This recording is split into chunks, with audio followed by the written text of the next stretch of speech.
Pour répondre à ta question, d'abord, en plusieurs étapes, une personne toxique, qu'est-ce que c'est? D'abord, pour la définir le plus facilement possible, ça va être une personne qui te dérange, qui a un comportement qui te dérange, qui peut dire des choses qui te dérangent, d'accord?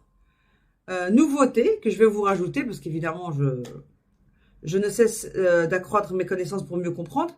Alors, une personne toxique n'est pas nécessairement qui est elle-même toxique, c'est-à-dire mauvaise ou pas bonne pour moi, mais ça veut dire que, comme tu dis Kamar, ça veut dire que moi, j'ai quelque chose encore à soigner ou j'ai quelque chose encore à régler avec moi-même. D'accord? Oh, bonjour Marachida. Donc, quelqu'un qui est toxique pour moi, quelqu'un qui me dérange, en général, quand ça pique, vous vous rappelez du vinaigre et du miel? L'aventure du vinaigre et du miel, quand ça pique, c'est que je dois régler quelque chose pour moi. D'accord? Si ça me dérange. D'ailleurs, la preuve, c'est que quand ça ne me dérangera plus, quand ce sera soigné, cette personne pourra dire des choses mauvaises, d'accord, ou qui ne me plaisent pas et ça me dérangera plus. En fait, ça ne me touchera plus. Ok? Le meilleur exemple pour les Marocains d'Europe, le meilleur exemple, d'accord, c'est quand vous voyez un reportage à la télévision qui critique la communauté arabe ou qui critique l'islam, ça ne pique pas dans votre cœur, ça vous fait rien.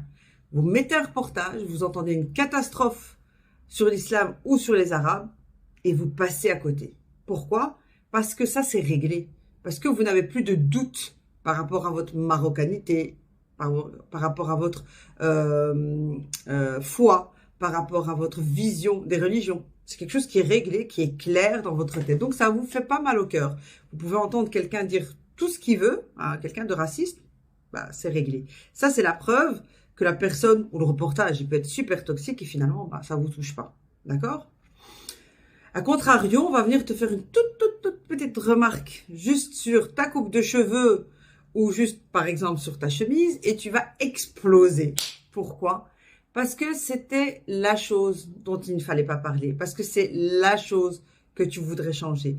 Parce que c'est la chose que tu voudrais modifier. Et que tu n'as pas eu le temps, que tu n'as pas eu le courage, que le moment n'est pas encore venu. Et donc, il y a quelqu'un qui vient, qui appuie dessus. Et là, c'est l'explosion. D'accord?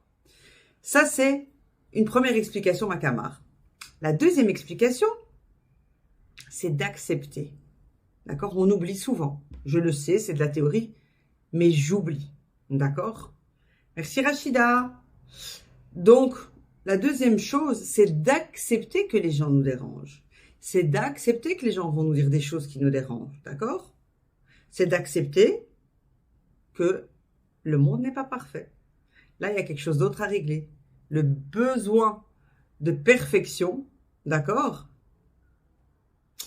Le besoin d'ordre, le besoin de que tout soit comme je veux, d'accord?